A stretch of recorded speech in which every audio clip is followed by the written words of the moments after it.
I know.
Mic check.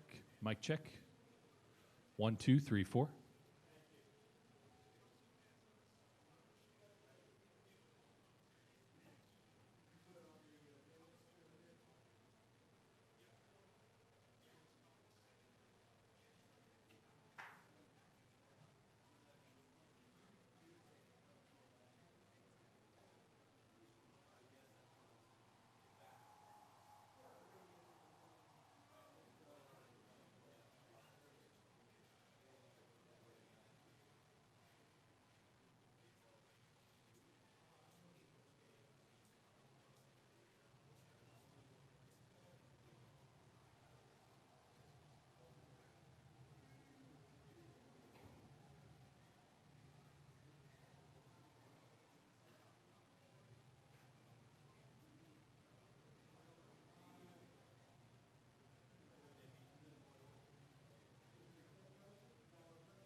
Yeah, do it.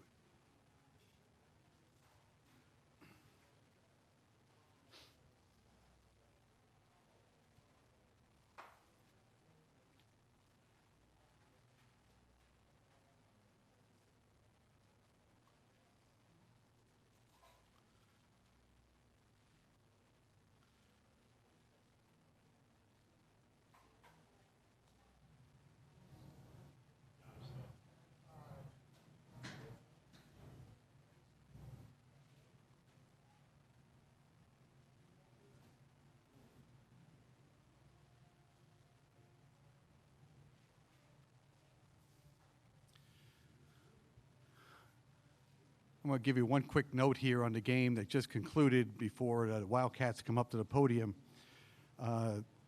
Today's game marks only the second time Kentucky has lost an NCAA tournament game to a fellow SEC school. Only the second time. The previous time was 1986 in Atlanta, and it was to LSU in the regional final, 59-57. 1986 in Atlanta to LSU, 59-57 regional final, the only other time Kentucky lost a tournament game to an SEC rival.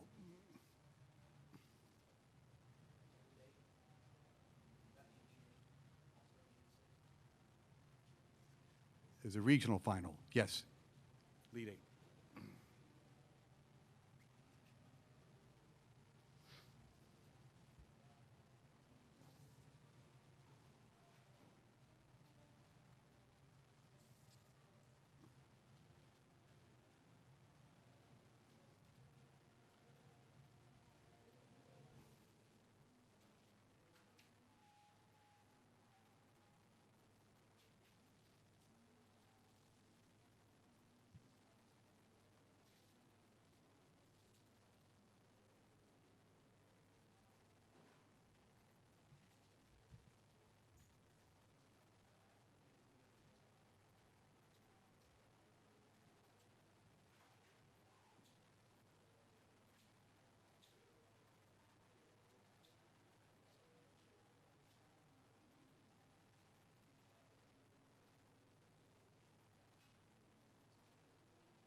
Student athletes for Kentucky are in the holding room right now. Coach Calipari is right behind them.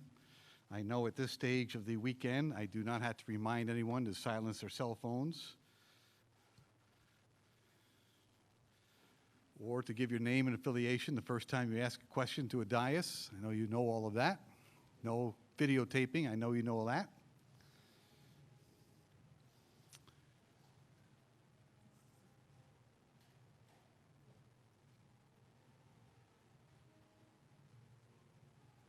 If we could get a show of hands on who is definitely going to ask a question once the opening statement is through, we'll get a head start.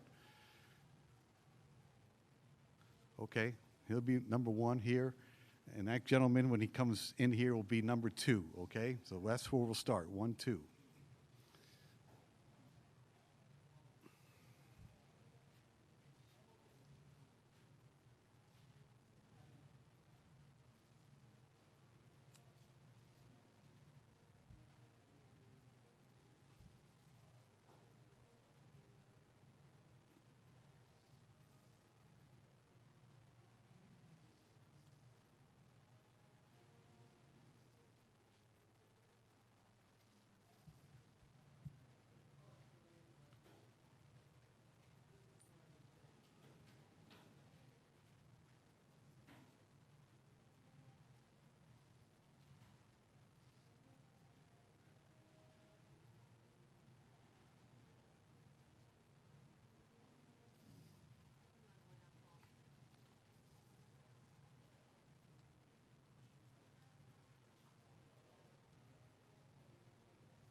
Kentucky Wildcats are here for a 10-minute session.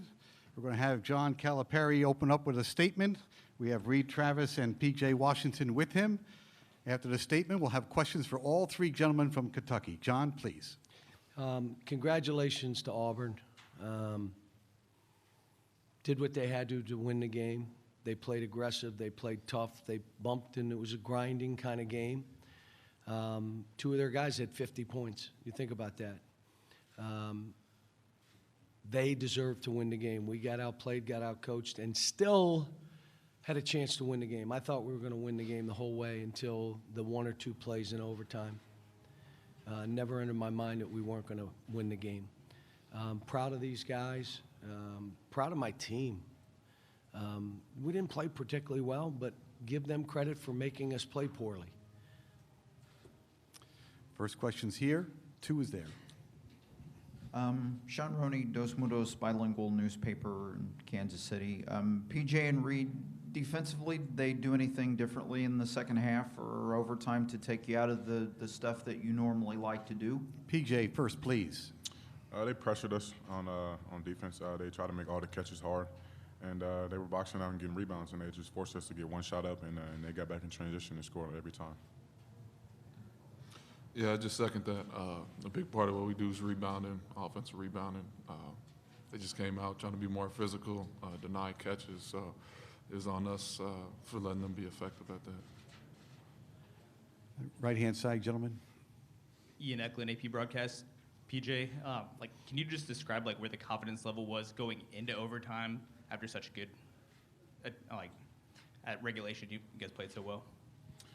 We had a lot of confidence. I mean, we tied the game up, and we felt like we had a chance to win. I mean, you can't not have confidence in a situation like that. So I mean, you definitely have to have confidence and feel like you're winning the game at all times of the game. Chase Campbell, Kentucky Colonel. John, what went into the decision to keep Ashton Higgins at point guard, especially as he kept turning it over? Well, you go through a whole season, and some of the stuff you have to understand is bigger than one game. And I know everybody now will go nuts and say, what are you talking about?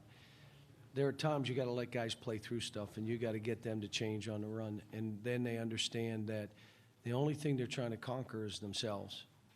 If you don't like how you're playing, change. Emmanuel couldn't make a shot. So he wasn't exactly playing confidently either. We put Jamal in, and he got scored on a few times right there and fouled we didn't, and I felt comfortable with Ashton. I know he was turning it over, and, but, Tyler, and we just, guys didn't play well. And I want to tell you that I got to give Auburn credit for really getting up in and bumping and grinding and doing some stuff that got these guys a little off kilter.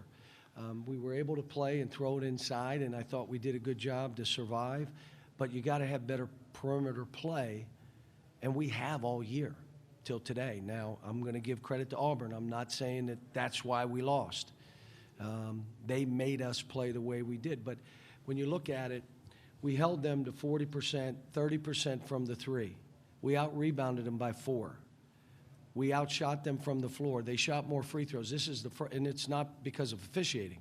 First game that we've played in a long time that someone shot more free throws than us because of how we play. We try to go at the goal. We want you to grab us. We want you to. That's how we play. That being said, the numbers say that, boy, you should have won. We had a few too many turnovers at inopportune times, and that kind of changed the game. Right-hand side. Brian Milam, WKYT in Lexington. You guys got them into massive amounts of foul trouble in the paint. Why is it? What did they do differently to maybe you guys couldn't put them away when you had the big lead? Reed, then PJ, please. They're a scrappy team, so we knew even if we had a lead, that's a team that can get hot quick. Felt like there were some plays that balls we didn't come up with. They would get threes out of it, get free throws, get fouled. So, right on the brink of kind of changing that lead, they were able to come back and get hustle plays, and felt like that really sparked them going forward. Yeah, piggyback on what he said, basketball is a game of runs, and we missed a couple shots, and they got on offense and made the most out of it, made threes, made an and-one three, and just kept going on from there. Drew Brown, I see a blue. Coach Cal, this has been I think the best free throw shooting team you've had here at Kentucky. Today, you guys go 12 of 21 at the line. Anything you can attribute to that? No. Stuff happens. It happens. But let me say this. All that set aside, we still could have won the game. One play, one shot, one rebound.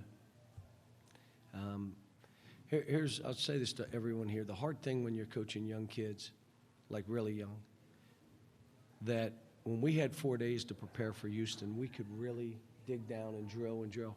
When you have 36 hours and you say, do not let them drive right, and you show them on tape, you go over, but you don't have time to, they shot 15 layups right-handed today. And do not let them, and the last one, they just drove in and went right and shot it. And so, again, when you're talking 17 and 18-year-old kids, there's going to be slippage sometime. And the same with free throw shooting. Sometimes, you get up against it and you miss some shots. But I'll just tell you, this team, and I'll get off point on this, but what a joy it was to coach this year. I had more fun, and I still challenged them. I still held them accountable. I was on guys, but I knew that they would respond, and I knew that they were going to be in that gym, and they were going to work, and they were going to share, and they were going to sacrifice for each other. And that's why I wish the season kept going. I wanted to see one more weekend, wanted Reed to be able to go back to Minnesota, which he deserved for what he's done for this program and us. But this is, when it's one game, you beat them twice. Once you beat them by 30. It doesn't matter. It's one game. And this was stuff that happens. We have 4 minutes left in the session. We have 2 questions up. 1, 2, go. Reed, can you put into words the emotion? You were very emotional after the game. What goes through your mind when that final horn sounds? Just a lot of emotions. As far as this being my last college game, been through a lot of adversity, a lot of ups and downs, but obviously being able to come here, it's been a blessing, and just thankful for the opportunity. So just a lot of emotions not being able to finish it the way I wanted to, but that doesn't take away from the experience that I had. This has been one of the best years of my life playing basketball. I just wanted to end it the right way with this group of guys. Ben Roberts, Lexington Herald leader. Cal, you touched on it a second ago there. Could you elaborate on what Reed meant to this program over the last year?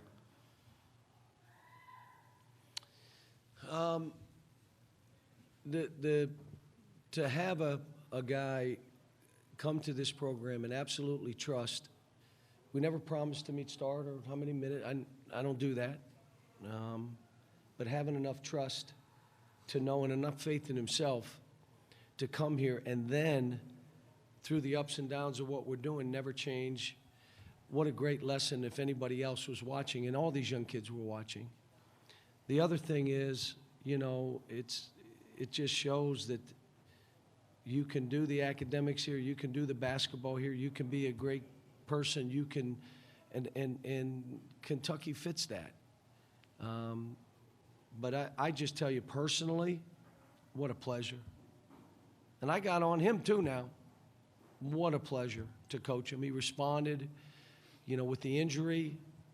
You know, I told him, if you can't come back, I'm good. I mean, don't you, I'm coming back.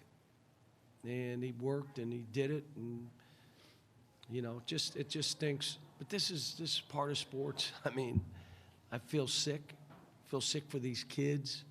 You know, I'll go back. Is there anything else we could have done? Is there any other ways we could have played? I tried just about everything, but you know what? I'll probably find 4 or 5 things that I should have done or should have tried. Right now, couldn't tell you what those are, but I probably will spend some time that way with myself. But for him, he's put himself in a great position, and he helped this program. I couldn't be more thankful and blessed that I had a chance to coach him. Thank you, John. Thank you, gentlemen. Congratulations on a great season.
We've got some quick notes on Auburn now.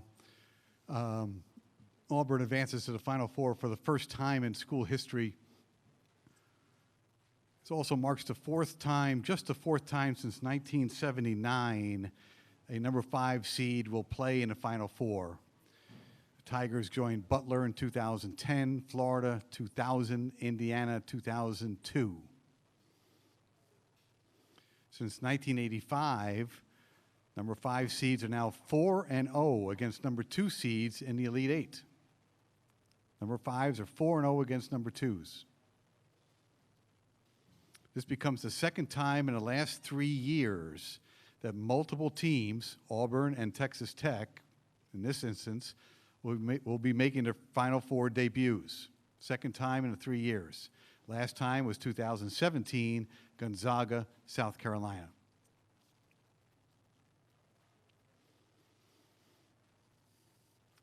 Auburn becomes just the second team to beat Kansas, North Carolina, and Kentucky en route to the Final Four appearance. We had this question the other day. The only other team to do it was Arizona in 1997 on their way to its national championship. Auburn will face Virginia in the national semifinal this Saturday in Minneapolis.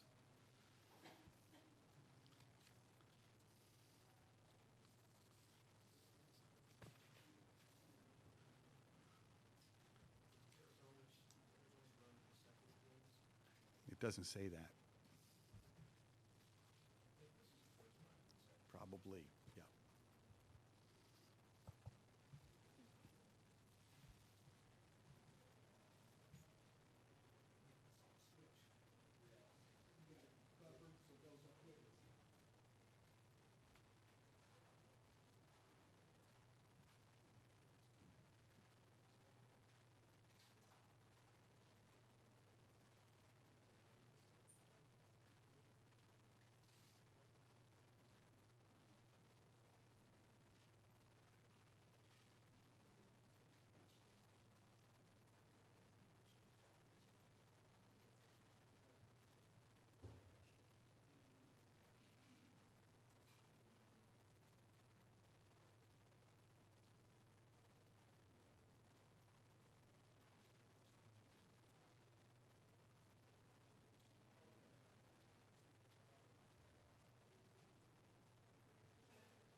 Okay.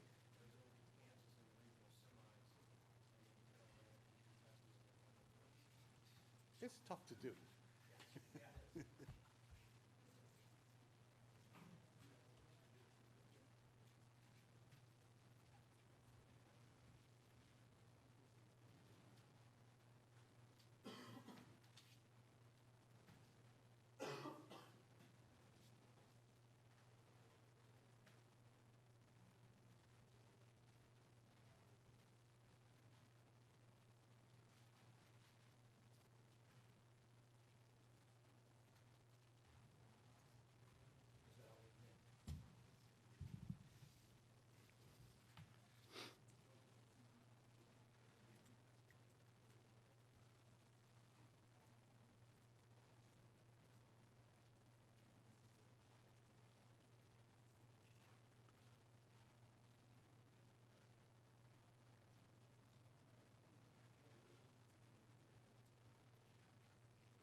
couple of other notes on the Auburn Tigers. Auburn has won its 12th straight game. That's the longest current active streak in the NCAA. Improves the record for this year to 30-9. We had mentioned first time advancing to the Final Four in school history. Auburn improves also to 11-0 in March for the first time in program history. Bruce Pearl now 171 in 5 years at Auburn. He is 32-18 in the NCAA tournament and 5-1 with the Tigers in this tournament.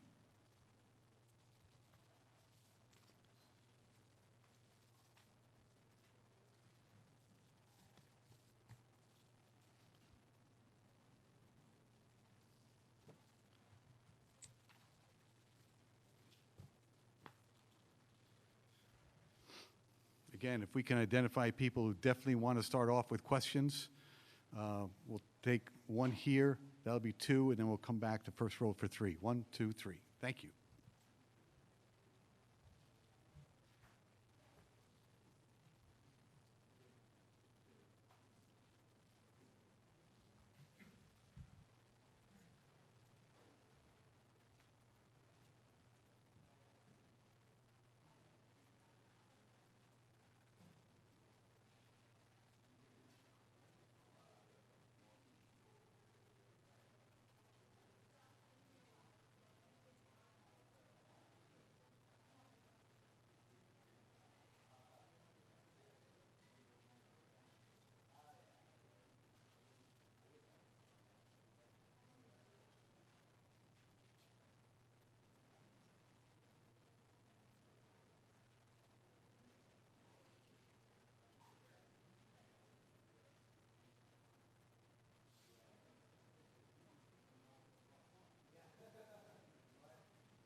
Send them.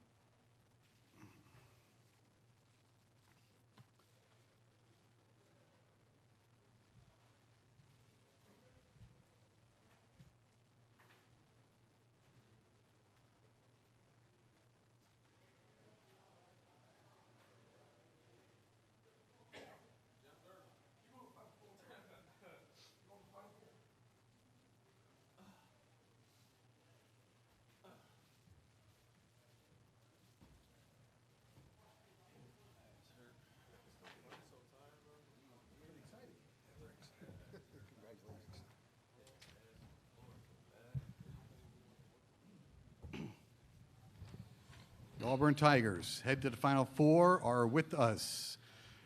Samir Doughty, Jared Harper, Bryce Brown represent the student body. Head coach Bruce Pearl is here as well. We're going to ask Bruce to start off with a statement on this game, and then we're going to go to questions for all four gentlemen from Auburn. Bruce, please. Could I ask one favor? Sure. Could you say the very first part of what you said when you introduced us? Do you remember what it was? Yes. Yeah, the Auburn Tigers going to the Final Four are with us. Thank you, sir. Sounds good, doesn't It it? sounds great. Just thank God for the blessings, and not sure that we thought this was going to happen. I knew this group wanted to make history. I knew they wanted to play good basketball, and I knew they wanted to represent Auburn, the other student athletes on our campus that compete for championships, and to do this in such an impressive way against the best teams and coaches in college basketball makes it even more rewarding. But we understand that we've got 2 more games to play in order to win a championship, and we're going to try to continue to focus on that. We already had 3 questions lined up. Go, please. David Smale, field level media coach. You just said that you beat some of the best teams, the 3 winningest teams in college basketball history. Can you talk about that run? Then I have a follow-up for you. I just humbled and blessed. It's an honor to even be on the floor with those programs. And then when your kids play hard and play unselfishly and play together, obviously they're the Cinderellas of this tournament. And that's what makes March so special. Which team is it going to be? Now, this is important. At Auburn, in athletics, we're not Cinderellas in anything. We're really, really good in all those other sports. We win championships. Been a long time since men's basketball's been good. That's what makes this so special for us. Okay, my follow-up is, do you know who is 4th all-time in wins? 4th? You might get to play them. Duke. Really? Thoughts on playing them, maybe? Well, my thoughts are playing Virginia first. And Coach Bennett, I was at Wisconsin, Milwaukee for 4 years. His dad was a great coach in the state of Wisconsin, even before he was at the university in Madison. So I got great history and respect. Coach Bennett's sister was a head women's coach at Evansville, and we became friends when I was at Southern Indiana. So you talk about a great family, the Bennett family, and what he's done at Virginia. So it'll be a real challenge for sure. Right-hand side, gentlemen. Bruce, Adam Teicher from ESPN. What adjustments did you have to make, not just scheme-wise, but personnel-wise without Chuma? And I'll have a follow-up as well. These guys will tell you that there's no question we missed Chuma because you can't replace him. He's our most valuable player. He's kind of our go-to guy other than Jared or Bryce. But they've got confidence in Anthony, Austin, D'Angelo, and Horace. They do. They're different. And so I think that confidence going in, our guys didn't think, well, we can't win without Chuma. We knew we'd miss him, but the other guys would step up. I think the second thing, and the real key, were probably these 3 guys sitting up here. Our second half defense, to start the second half, was tremendous. Incredible ball pressure forced Kentucky out of way. We didn't turn them over as much, but we were aggressive without fouling. And Samir Dowdy locked up one of the best offensive players in his tournament in Tyler Hero. I mean, he just took it on himself to make sure that he wasn't going to get great looks. And that then made them go to Washington almost exclusively when Samir just locked his assignment up. You mentioned yesterday, you said there's no way we're going to get 97 points against Kentucky, but still only 7 threes. Did you feel like you had a good chance to win this game if you hit only 7 threes? We really don't look at it that way from a standpoint of you got to take what the defense gives you, because Kentucky was switching and putting so much pressure on our perimeter. We were able to get Jared downhill. Bryce made some huge plays. They took the 3 ball away, so Bryce went to his old school pull-up game. He didn't think he had it, but he got in the lane, he rose up, and those suckers were beautiful, great basketball. So, but listen, for me, in the second half, all I did was get out of the way, try to get out of the way, get the ball to Jared or Bryce. Bryce should have got the ball to Jared at the end of regulation, because I can't tell you how many days in practice we work with like 15 seconds left in the game. We try to get the ball to Bryce when Jared's begging for it, and try to get Horace open on the wing and see if we can get Horace a look at the buzzer from 3. We work on it every day. Not.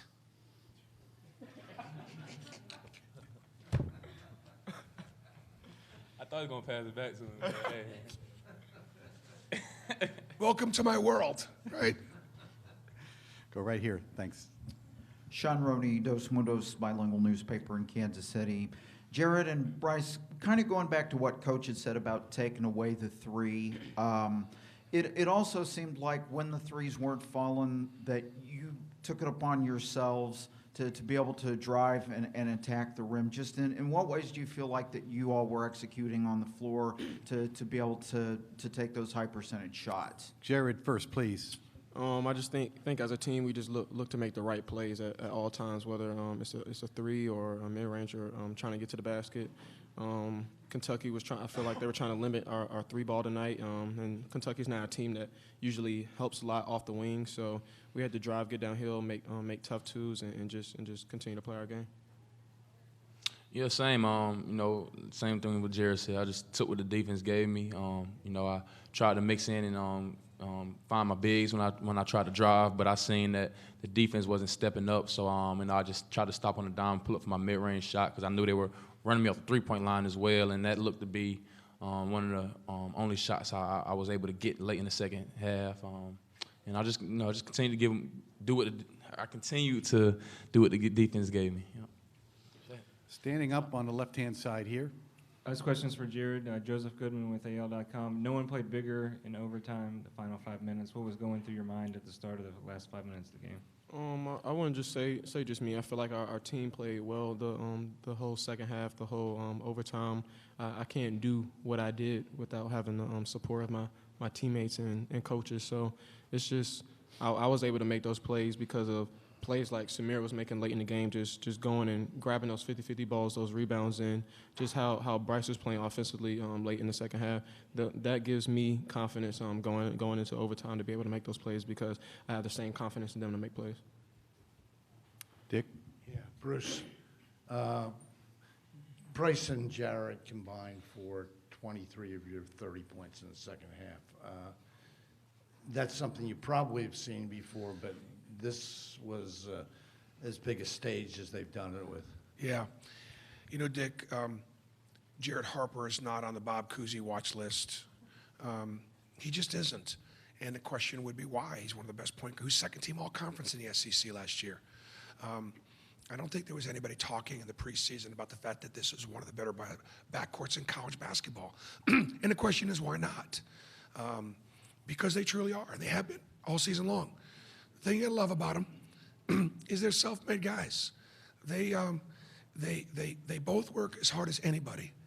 Their best coaches are their fathers, okay? I help. Pat Harper and Cedric Brown are the 2 best coaches these guys have. Those dads are both at my gym all the time, and we all have our roles. I have a job to do in coaching them, but it's just the truth. So But they'll tell you, the best thing about our team this year in March, they haven't had to carry us every game. Haven't had to carry us every game. We've won some games when they didn't play well. That was never the case before March 1st. Next three questions are all on the right-hand side. Go. Lane Higgins from the Wall Street Journal. I have a question for you, Bruce. When the team came out in the second half, the energy just seemed different, much more electric. So what was the conversation at that point in the game? Well, we got Jared, we got Chuma Okeke, and we got Bryce Brown shooting up them 3 balls. And these guys trust each other. I think one of the messages I gave, you guys got to trust each other. And I really think that Samir picked us up defensively with his energy. And then Bryce, at the end of the first half, Bryce started really pressure up on Ashton. And we know Ashton really well because we recruited him for 4 years. And we love Ashton. He came on campus, and if he wasn't to Kentucky, he might have come to Auburn. But at some point, Bryce Brown, as a senior, had to put pressure on Ashton and not let him get to spots on the floor. Our guys saw that in the halftime locker room. Samir came in at halftime saying, guys, we're going to win this game with our defense. I think the other thing I talked to him about before the game, Kentucky had been giving up 53 points a game prior to this in the tournament. We've been averaging 88. Sometimes our individual games get defined by our individual offense. Like if Bryce is making shots, sometimes he's engaged defensively. I told him going in, listen, your individual offense very well may not be there. We're not going to put up big numbers most likely because how good they are defensively. Don't let that affect the way we need to win the game. I said it. He lived it. The fact that Samir lived it, I think, gave the rest of those guys the direction they needed. Question for the players. I don't know if any of you saw it, but D'Angelo said he commented on an Instagram post that was making fun or making light of Chuma's situation. He said he used it as motivation. Curious if you guys saw it as well, if you showed it in the locker room and how it did motivate you. Samir, you're first. We'll go to Jared next and Bryce third. I don't even know what y'all talking about.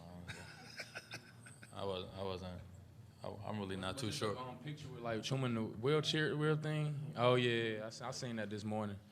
I think that was just disrespectful and a slap in the face. And I'm so glad we came out and battled the whole entire 40 minutes for him. And I know he's happy. I know he's proud of us because if he was out there, he would have made a huge difference as well. So I'm just glad that we probably able to shut that up now because I didn't like that at all, and I definitely use it as motivation.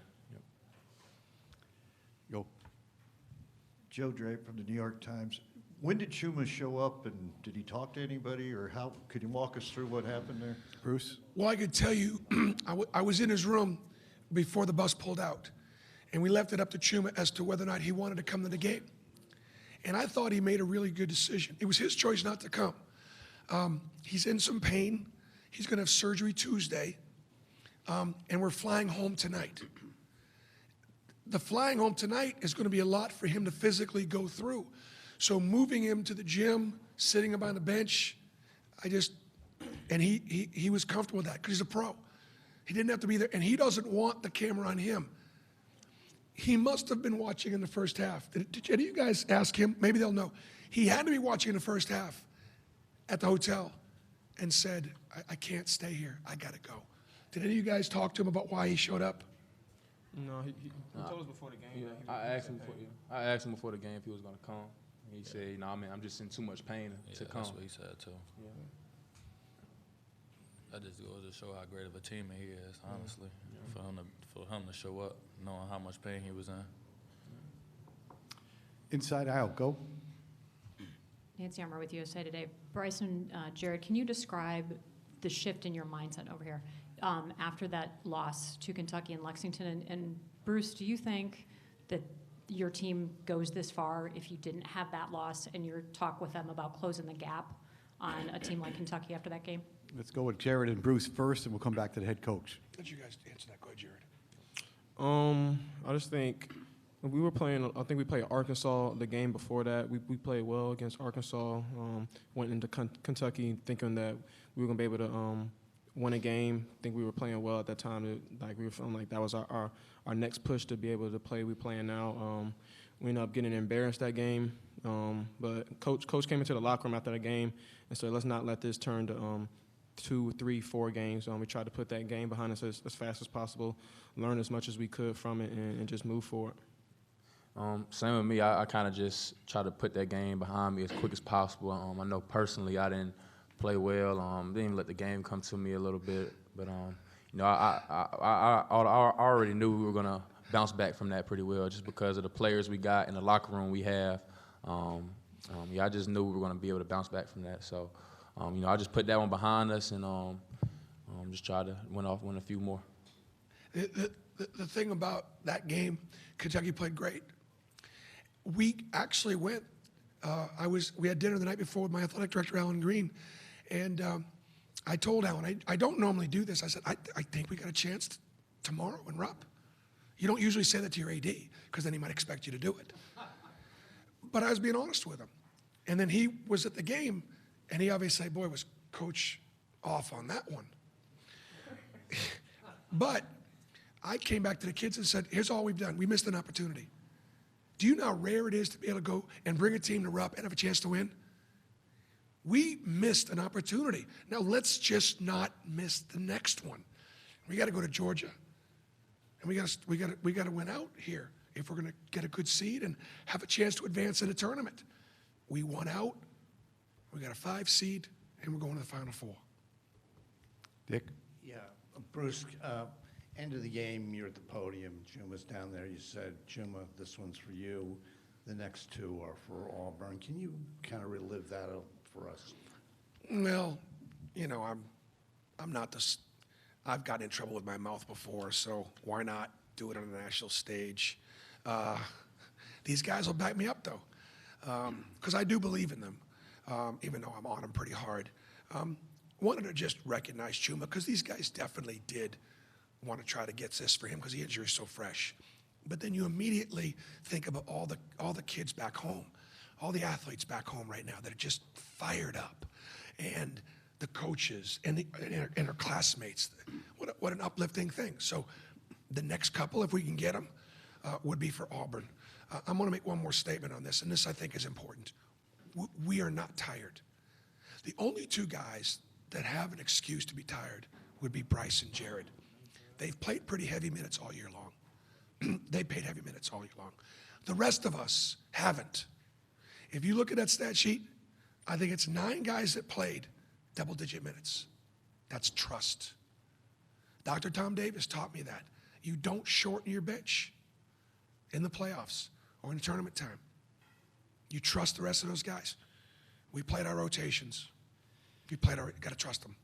We have 2 minutes left. We have one question right here on the aisle. Go.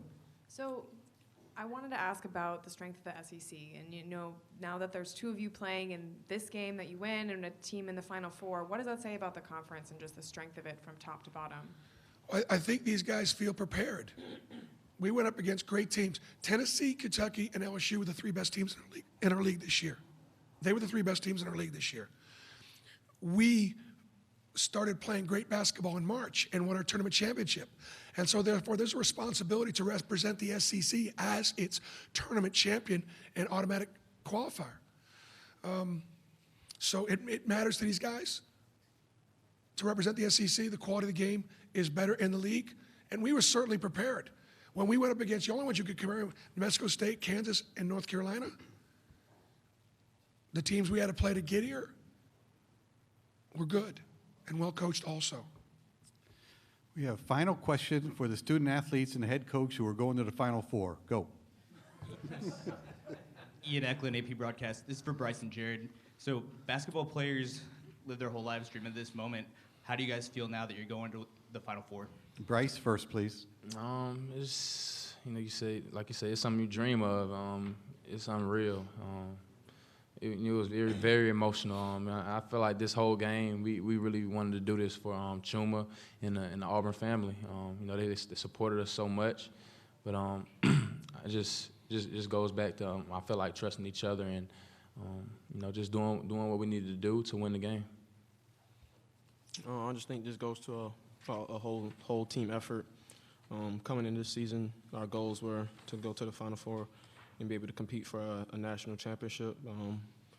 So I think our whole work this whole summer and the preseason and during the whole season was for this exact moment right here for what we want to do as a team and on how we want to build our legacy as a team. So I know I can't do it without any of my teammates, and I know we're all going to all be prepared and be ready to go compete for a national championship. I got one more thing. I just feel like no matter how low we got this season, no matter how much adversity we went through, we always believed this is where we could get to. I feel like that was big.